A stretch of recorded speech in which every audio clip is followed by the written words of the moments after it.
Welcome. I'm Adam Miller, a consultant with the art of applying and a graduate of the University of Virginia's Darden School of Business. Today we've got a question from our Q&A vault about whether you should accept a full scholarship from an awesome top 15 business school or hold out for a top 3 dream school. So let's take a look at the client's question and what our consulting team had to say. They say, team, I got a complete ding for my application to Stanford. They want to go to GSB and their Knight Hennessy fellowship program. But since I graduated in this year, I'm still eligible one more. Basically, this particular fellowship that they have there is age requirement based. And so they could still redo the whole thing and try again next year. I've been admitted to some schools and some of them with full scholarships, and I'm waiting to hear back from 2 more schools in New York. So I have a couple of questions. The first one is, should I forego all these acceptances and try all over again in this coming fall? Wow. So they're going to put themselves through all of that again and try for Stanford and their Knight Hennessy scholarship. The next question is really interesting. Accept one of the schools and then still apply for Stanford for the start of the following year. Yeah, that's not possible. You can't transfer business schools from your first year to your second year. Doesn't happen. They say clearly that wouldn't make sense since MBA programs are only 2 years and there's no such thing as a transfer MBA candidate, like I just said. They go on to say, I'm thinking out loud at this point. I know exactly where the holes are in my application and can work aggressively now to fill them in, but I'm not sure if it's worth considering it since there's no guarantee that I'll get the scholarship or even accepted into Stanford, but I might. What are your thoughts? Wow, that's a tricky one. Let's see what we've got.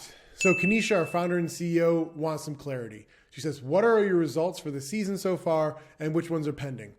Do you have any offers from previous years that are still open? She says, I withdrew from Wharton. I was admitted with full scholarships to Michigan Ross, Georgetown, and UT Austin, and she's waiting on Columbia and NYU. When she began the process, her goal was GSB, so that's Stanford's business school, and HKS, that's the Harvard Kennedy School. So the dual degree that takes 3 years where you get an MBA, a Master's in Public Administration from Harvard, and you get a MBA from Stanford. And if another opportunity opens for me to pursue my preferred route, since I didn't apply to anything Harvard related or HKS at all this season, the question is, should I take it? So basically what she was saying is she didn't apply to the Kennedy School at the same time as applying to Stanford. She was waiting to get into Stanford, and then you're allowed to apply. I believe this is how it works. You're allowed to apply after you're already into one school and then do that, add on the MPA at the Harvard Kennedy School later on. I'm almost certain that's how it works. I just had to think that through because when you do a dual degree in MPP and Harvard Business School, you have to do them both at the same time. So with their joint degree programs with other schools, you can apply after you've already gotten in. And if you want to do Harvard, then you've got to do them all up front because they really want you to then do the policy school first and then begin the business school, as opposed to switching up the order at all. Okay, so back to the question and answer. So she's not gonna be able to add Harvard at this point if she goes to Georgetown or Ross or UT Austin at this moment, because they don't have a dual degree with Harvard, and there's no such thing as like transferring, like she said, over to Stanford later and then adding more stuff. So she's only gonna get an MBA. Or should I request a deferral for a year from some of these schools? What does that process look like? That's an interesting option. So basically what that means is she'd say, let's pick Ross. I really want to go to your school, Ross, but here's a couple reasons why I want to defer. In the case of this one, an easy reason would be because we are now in the middle of a pandemic. And so I want to wait another year to get the full experience.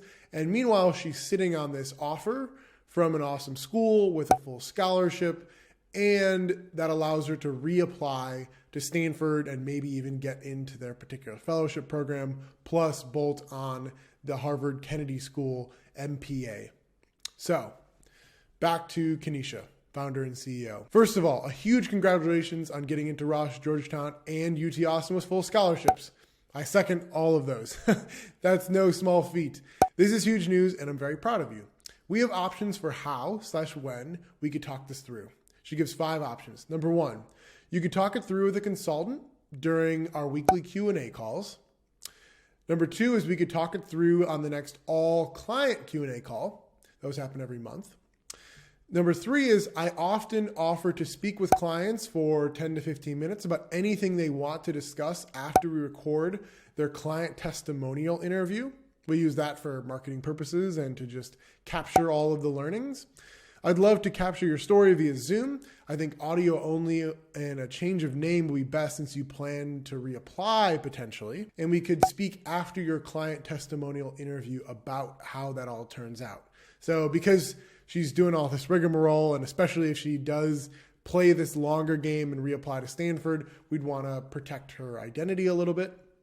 And number 4 is you could book a paid coaching call with me or another consultant.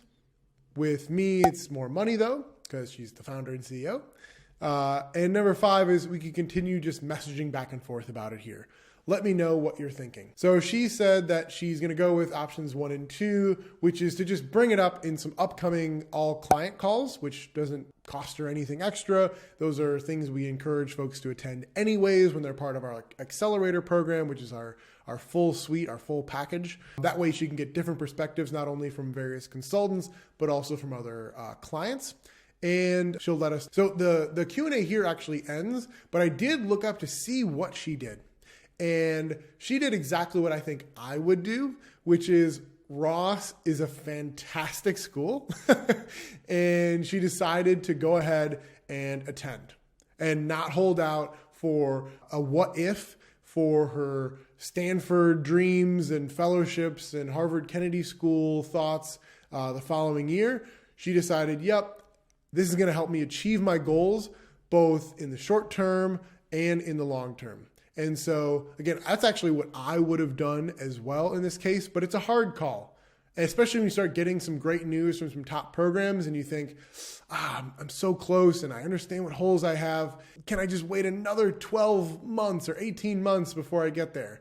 And so it's painful to wait that long. And when you've got such an awesome school right there, ready to take you into their arms, I totally get it. So that is it for today's question from the Q&A vault. Hopefully you found it informative and a little bit entertaining. And if you want any help getting into or thinking about the final decisions that you're going to make, negotiating or deferring for any graduate school programs you want to look at, I hope that you'll please reach out to us at theartofapplying.com.